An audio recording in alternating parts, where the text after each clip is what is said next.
wabarakatuh. Om Swastiastu, Namo Buddhaya, salam kebajikan, dan salam sejahtera bagi kita sekalian. Perkenalkan, nama saya Ebenezer Basram Patandean, merupakan salah satu dosen di Fakultas Ekonomi dan Bisnis Universitas Kristen Indonesia Paulus di Makassar yang mengemban tugas di program studi manajemen. Video ini saya buat secara khusus untuk memenuhi unsur pengajaran dalam pernyataan diri dosen untuk unjuk kinerja Tridharma Perguruan Tinggi sebagai bagian dari sertifikasi dosen tahun 2026. Pada kesempatan ini, izinkan saya memperkenalkan salah satu mata kuliah yang saya ampuh, yaitu Manajemen Pemasaran 2. Mata kuliah Manajemen Pemasaran 2 membahas konsep dan aplikasi manajemen pemasaran pada tingkat lanjut. Mahasiswa diajak menganalisis lingkungan pemasaran, baik mikro maupun makro, memahami perilaku konsumen, serta merancang strategi segmentasi, targeting, dan positioning.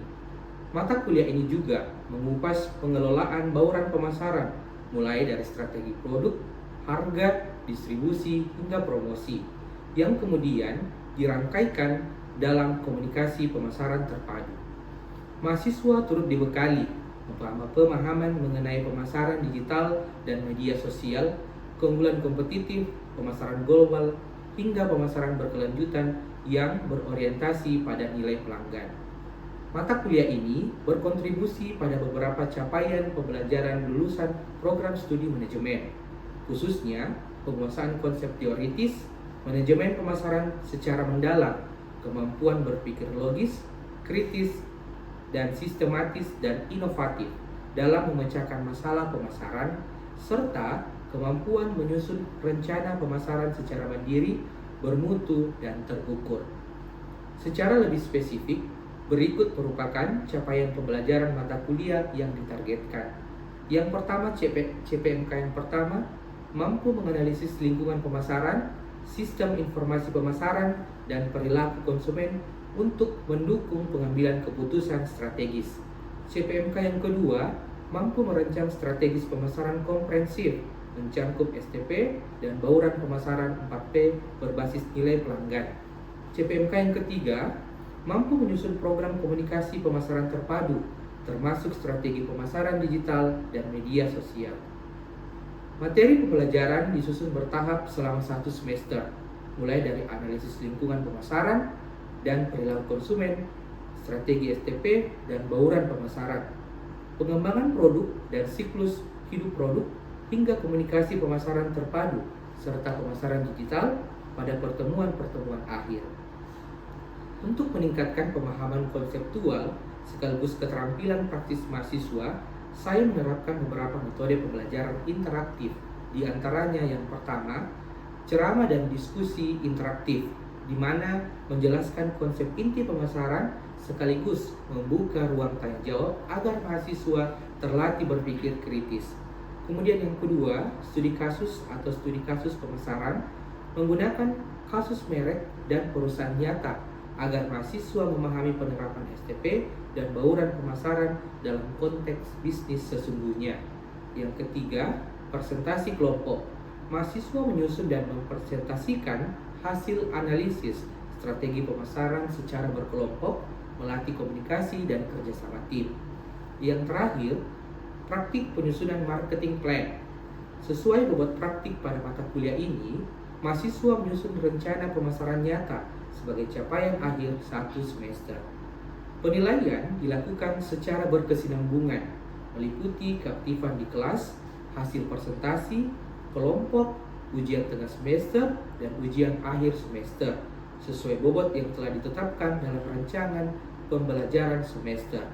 Interaksi antara saya dan mahasiswa terjalin melalui diskusi tatap muka, sesi tanya jawab, serta pendampingan kelompok dalam penyusunan tugas dan rencana pemasaran, sehingga pembelajaran berlangsung 2 arah dan partisipatif.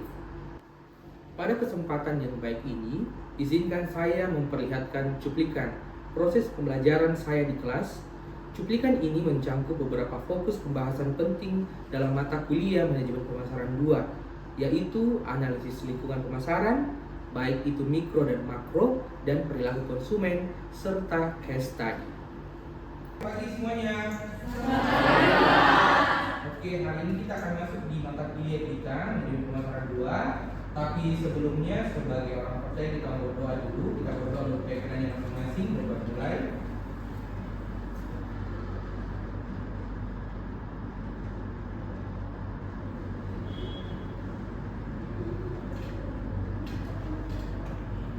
Oke, silakan untuk aktiviti, silakan barcode masing-masing dengan menggunakan akunnya masing-masing.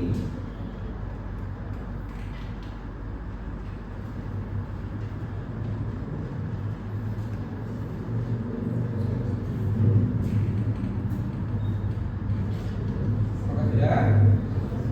Sudah ya? Oke. Nah, hari ini kita akan membahas tentang pertemuan kita yang ketiga.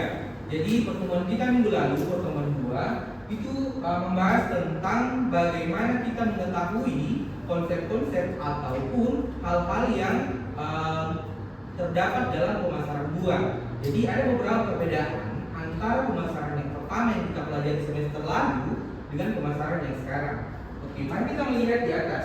Untuk materi kita hari ini mengenai perubahan ataupun analisis lingkungan pemasaran. Nah, kalau dikatakan lingkungan, apa yang mempengaruhi lingkungan? Apa yang ada di lingkungan menurut kalian?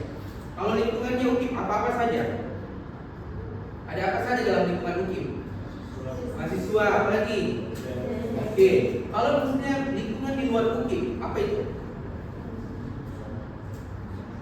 Masyarakat, apa lagi? Kampus-kampus lain ya? Nah, hari ini kita akan membahas mengenai apa sih yang terjadi di lingkungan pemasaran. Kalau dikatakan lingkungan, otomatis ada eksternal dan ada internal. Oke, kalau internal di luar atau di dalam? Kalau eksternal di luar. Jadi itu yang harus kita pahami.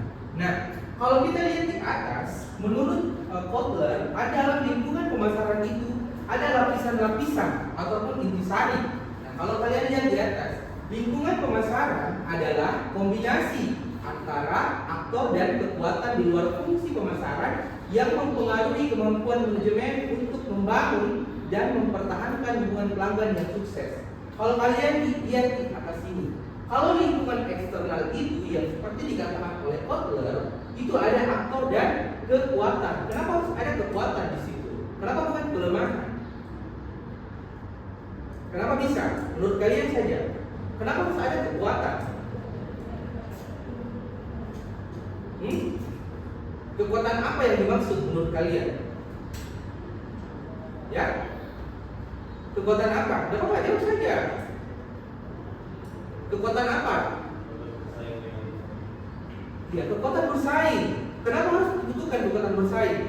Oke, kalau dalam lingkungan internal, ya kita sama anak aktif saja mungkin. Tapi kalau di luar, eksternal, banyak yang harus kita lihat, bersaingnya, produknya, pemasarannya, ya itu yang dimaksud. Kemudian ternyata manajemen pemasaran akan memberikan pengetahuan atau apa-apa saja yang kalian lakukan atau perusahaan lakukan untuk menggapai ini. Warna merah ditaruh pelanggan dan nilai. Kenapa harus ditaruh pada pelanggan dan nilai? Nanti kita akan bahas ya. Oke. Yang kedua, kita sudah masuk dalam lingkungan. Tadi kalian tahu bahwa lingkungan internal itu bagian dalam, lingkungan eksternal itu bagian luar. Nah, hari ini ada dua dimensi analisis lingkungan. Yang pertama lingkungan mikro dan yang kedua lingkungan makro. Nah, lingkungan mikro aktor ataupun orang yang berada dekat dengan perusahaan secara langsung dan mempengaruhi kemampuannya dalam melayani pelanggan. Apa contohnya di depan sini dikatakan? Oke, perusahaan makro. Ini bagian internal kalau kita katakan. Kalau lingkungan yang makro, kekuatan sosial dan eksternal yang jauh lebih besar. Contohnya apa di sini? Demografi, ekonomi, alat, teknologi, politik dan budaya. Jadi dalam lingkungan pemasaran bukan hanya kita lihat bagaimana pelanggannya kita, bagaimana sana perusahaan lain, tapi dilihat juga lingkungannya kita. Apakah antara karyawan dengan kepala-kepala direksi itu hubungannya baik atau tidak? Antara pegawai-pegawai yang lain dengan atasan ataupun yang manajer, bagaimana dia berkomunikasi? Ya Kan seperti itu, pengaruh internal dan pengaruh eksternal pasti ada. Nah, kita masuk yang pertama. Kita masuk yang pertama, pembahasan yang pertama yaitu mikro. Oke, dia di sini. Dalam lingkungan mikro tersebut, perusahaan memiliki dampak-dampak ataupun pengaruh-pengaruh terhadap ada perantara, terhadap publik, terhadap pemasok dan terhadap pesaing. Tetapi ada garis merah, yaitu pada siapa? Pelanggan. Kalau kalian mengetahui atau kalian mau memberikan pendapat, kenapa bisa pelanggan menjadi sesuatu yang paling berdampak terhadap lingkungan pemasaran? Kenapa bisa? Kenapa bisa di garis merahi? Nah, mungkin ini Bapak salah garis. Ya, ada maksudnya. Kenapa bisa? Ayo, menurut kalian, tujuan utama kita membuat produk ataupun membuat jasa itu ialah untuk pelanggan. Oleh karena itu dikatakan di sini dari target pasar utama, baik itu konsumen, bisnis dan pemerintah. Dikatakan bahwa semua yang dilakukan perusahaan, baik itu pemasarannya, baik itu produksinya, apapun itu untuk pelanggan. Ya, meskipun ini semua tetap berdampak. Publik pesaing berdampak, pemasok berdampak, perantara berdampak, publik berdampak. Ya. Kalau kita mau tambahkan sebenarnya di sini ya masih banyak ya, tapi ini merupakan concern ataupun pusatnya. Ada yang mau dibahas di lingkungan mikro sebelum kita masuk dalam makro? Kita masuk ke skala yang lebih besar lagi sedikit, yaitu makro. Oke, yang pertama dikatakan demografi. Demografi ialah studi populasi terkait mencakup pertumbuhan, struktur usia, keberagaman etnis. Ada yang bisa memberikan contoh bagaimana pemasaran mempengaruhi demografi. Kan demografi itu contohnya apa? Usia, apalagi etnis, kebutuhan individu. Kenapa bisa lingkungan pemasaran? Apakah pemasaran semua cocok untuk mahasiswa? Apakah pemasaran semua cocok untuk lansia? Itu maksudnya. Ada yang bisa memberikan pendapat?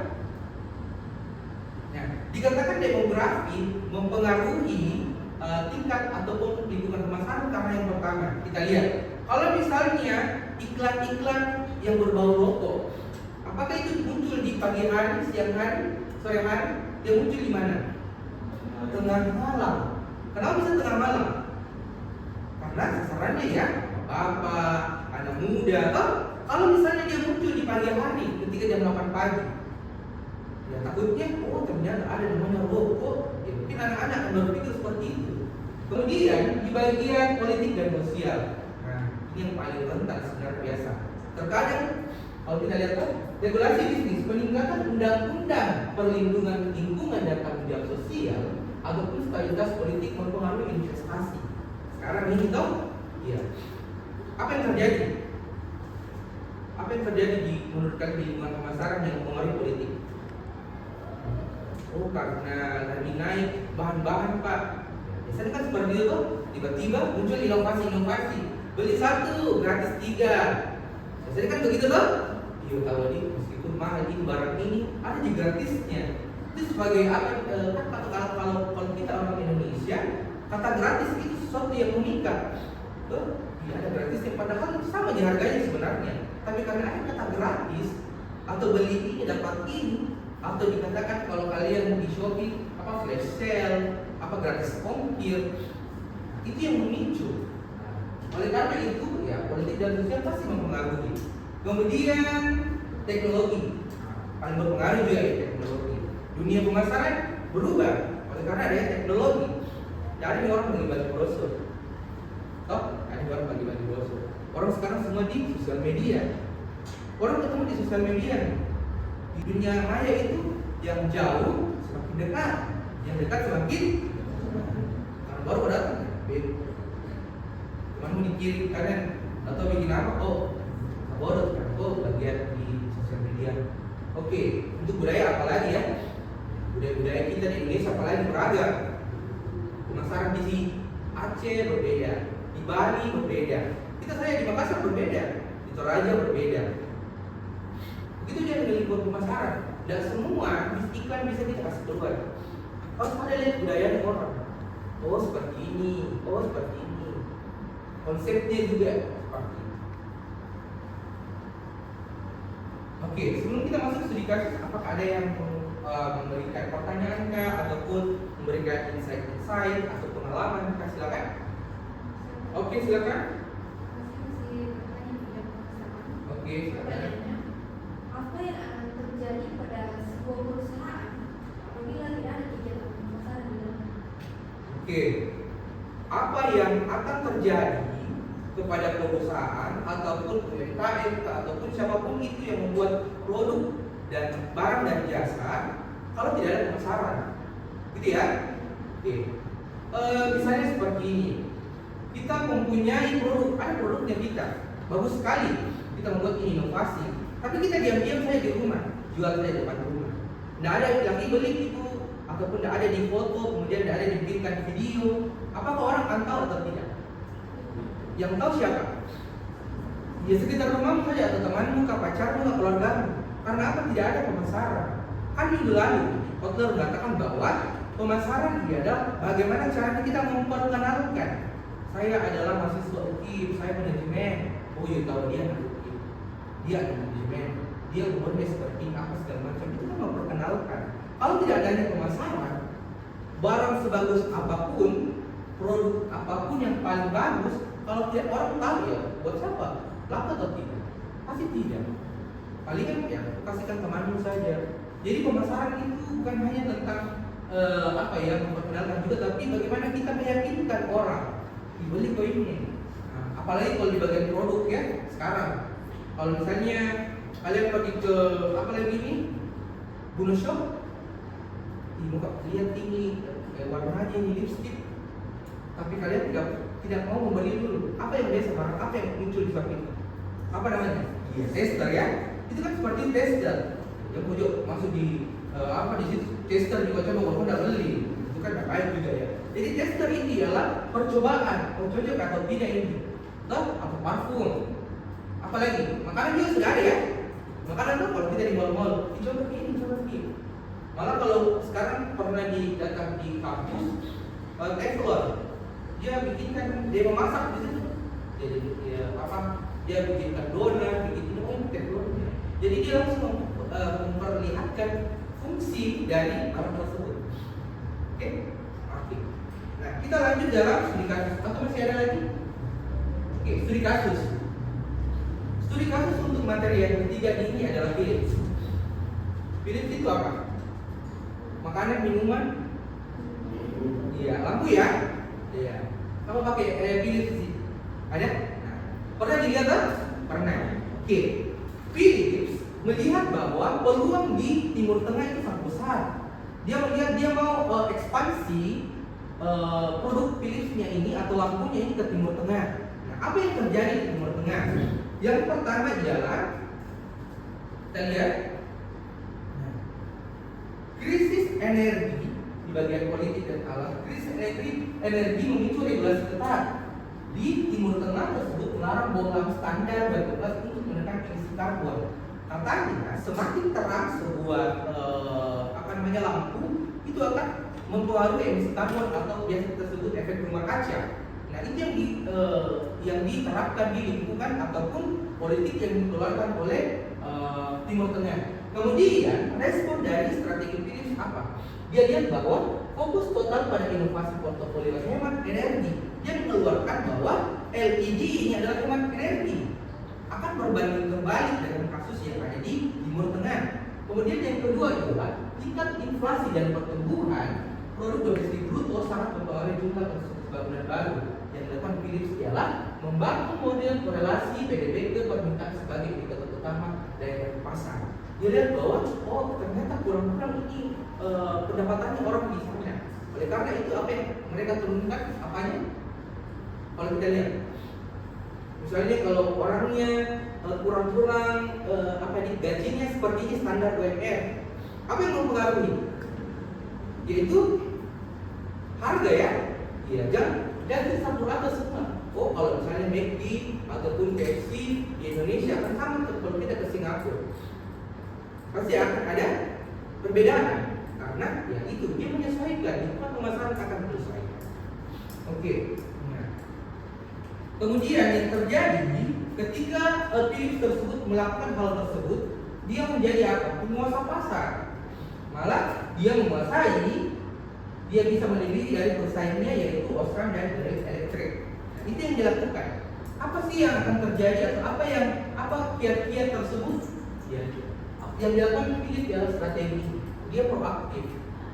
Orang lagi melakukan perubahan, dia bikin perubahan. Ya, dia tidak seperti ini, dia tidak pasif. Pasif itu apa? Dia lihat ini orang mau bikin juga peraturan apa, kita bikin saja ini bola lampu LED yang seperti ini. Tidak ada perubahan yang terjadi.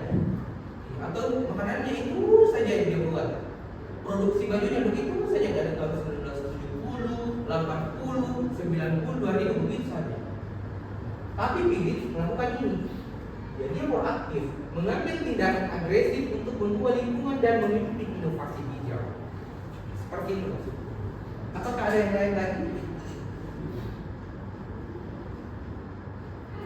Nah, ini adalah kesimpulan kita untuk materi kita hari ini. Atau ada yang mau bertanya atau ada yang memberikan pendapat? Silakan. Oke, silakan Pak. Kan tadi itu untuk requestnya itu dari luar negeri Pak. Iya. Apakah ada yang dari Indonesia sendiri Pak? Oke. Kalau Indonesia banyak ya. Atau ada yang mau menjawab dulu? Ada yang memberikan? Jadi sekitar kita saja. Dari mungkin produknya seperti ini, tapi karena mempengaruhi lingkungan, dia buatnya seperti ini. Ada? Oke. Siapa yang pernah minum teh pucuk di sini? Teh pucuk. Oke. Teh kotak. Teh botol. Pernah tak? Nah, pada waktu beberapa tahun yang lalu ya 2020, 2021 muncul isu tentang diabetes. Diabetes itu apa? Sakit apa? Sakit gula ya. Nah, pasti akan ada namanya pemicu-pemicu yang mempengaruhi gula tersebut naik ataupun kena gulanya ke orang-orang. Salah satu pemicunya ialah minuman kemasan. Ya, itu macam tadi. Kotak, apalagi pucuk, minuman-minuman kemasan itu katanya mengandung gula yang banyak. Apa yang mereka lakukan? Mereka proaktif, pasif. Apa yang mereka lakukan? Tiba-tiba muncul apa? Produk apa? Hah? Coca-Cola juga ada. Apa namanya? Less? Iya, less sugar toh? Ada toh? Nah, less sugar. Kalau Coca-Cola apa namanya? Iya, Coca-Cola Zero. Nol karbonasi, berkarbonasi itu 0%. Nah, itu maksudnya dia berinisiatif. Oleh karena adanya isu tersebut, lingkungan mengatakan seperti ini, isu-isu di masyarakat, ya pasti akan berpengaruh. Oleh karena itu dia membuat produk. Oh ini ada namanya less sugar, ada namanya Coca-Cola Zero. Itu dia sehat loh seperti ini. Kemudian dia mengeluarkan lagi iklan, tuh seperti itu. Ada lagi? Menurut kalian apa lagi selain dari produk minuman? Ada apa lagi? Apakah ada? Apa lagi? Banyak ya. Apa lagi? Makanan apa? Kalau makanan apa? Ada yang sekarang namanya vegan. Apa itu vegan? Makan daging toh. Kemudian muncul mie apa? Ada yang namanya sekarang clean food. Nah, dulu itu biasa di kampung di kita itu makan rebus-rebusan. Tuh, ubi, apa lagi? Jagung. Tiba-tiba muncul di perkotaan. Kenapa bisa? Karena ada isu-isu lingkungan. Bahwa kalau kita makan clean food itu menjadi gaya hidup yang baru. Nah itu kan seperti itu, ada perubahan-perubahan yang terjadi. Nah, muncul di restoran juga. Sekarang itu Bapak pernah lihat di dekat KMP itu ada dia jual kayak jahe kayak dibikin wedang gitu. Itu kan tidak bisa bikin di rumah, tapi karena adanya isu-isu lingkungan, oh kalau misalnya kita bikin jahe dicampur kunyit, dicampur serai, ya, pasti akan sehat. Tapi kalau kita berpikir dulu itu minumannya siapa? Minumannya siapa kalau kita pikir dulu kalau minum jahe? Nenek-nenek toh. Tapi sekarang ada perubahan, anak muda minum ini juga. Karena apa? Pengaruh akan fear of missing out, namun ketinggalan. Apa-apa divalidasi sekarang. Mau lari, ada validasinya. Berapa kilo? Mau berenang harus ada validasi. Mau jalan 10.000 langkah dibilang sehat selalu butuh validasi. Karena apa ya? Lingkungan sekarang mempengaruhi. Apalagi yang tidak butuh validasi. Orang yang lihat viewers di engagement, di berapa ini yang nonton kayak storyku, kenapa 3.000 Ji, kemana ada 6.000? Karena kita butuh validasi. Nah di situ dilihat apanya, engagementnya yang menaikkan, bisa jadi influencer, bisa jadi artis segala macam karena perubahan lingkungan. Nah ini merupakan masih ada. Ini kesimpulan. Jadi dikatakan bahwa lingkungan pemasaran tidak statis. Tidak statis itu artinya tidak di situ saja. Dia akan berpindah-pindah. Hari ini bagian A, habis itu A plus minus pangkat 2, A plus minus pangkat 3. Ini maksudnya ada perubahan-perubahan yang terjadi. Nah, kemudian kesuksesan bergantung pada kemampuan membaca tren makro dan mikroekonomi dan demografi secara konstan. Kemudian analis saja mengubah rintangan menjadi bahan bakar. Kemudian pemasar terbaik tidak hanya bereaksi terhadap keadaan lingkungan, tapi juga mereka harus proaktif. Ada kesimpulan dari hukum mengatakan bahwa ada 3 jenis perusahaan. Yang pertama, mereka yang membuat hal-hal terjadi. Kemudian yang kedua, mereka yang menonton saja. Dan yang ketiga, mereka yang bertanya-tanya, apa itu sana? Bagaimana caranya? Tapi dikatakan Kotler mengatakan bahwa kita harus menjadi yang mana? Pertama, kita harus membuat orang berpikir kita buat itu. Sebenarnya punya pikiran inovasi di sini. Kita akan buat ini, menganan seperti ini, begini, promosinya kita seperti ini. Tapi dilakukan tidak, dieksekusi tidak. Itu maksudnya. Oke, sampai di sini ada yang mau ditanyakan? Apa sudah jelas? Oke, Bapak akan berikan tugas. Semuanya tugasnya itu mencari bagaimana pengaruh dari perusahaan Indonesia. Cari perusahaan Indonesia terserah. Perusahaan Indonesia misalnya Wings, Indomie kayak gitu terhadap lingkungan pemasaran. Mau ambil dari lingkungan mikro boleh, makro juga boleh. Terserah. Pakai studi kasus supaya tidak ada yang sama, masing-masing list di grup ya. Jadi misalnya Rahel Indomie, siapa lagi? Dea mungkin Bings.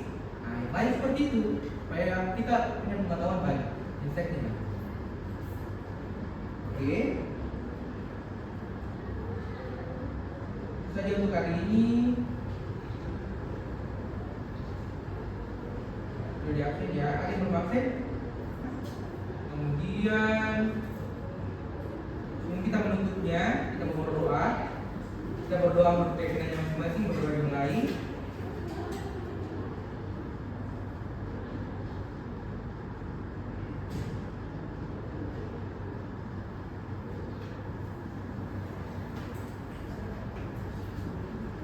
Oke, terima kasih. Selamat siang.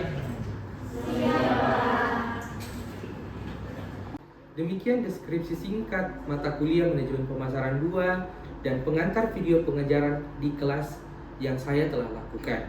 Saya mengucapkan terima kasih sebesar-besarnya kepada seluruh panitia dan tim asesor sertifikasi dosen atas perhatian dan kesempatan yang diberikan. Semoga video ini dapat memberikan gambaran utuh mengenai kinerja pengajaran saya di Universitas Kristen Indonesia Paulus, program studi manajemen. Waalaikumsalam warahmatullahi wabarakatuh. Om Santi Santi Santi Om. Namo Buddhaya. Salam kebajikan. Salam sejahtera bagi kita semua.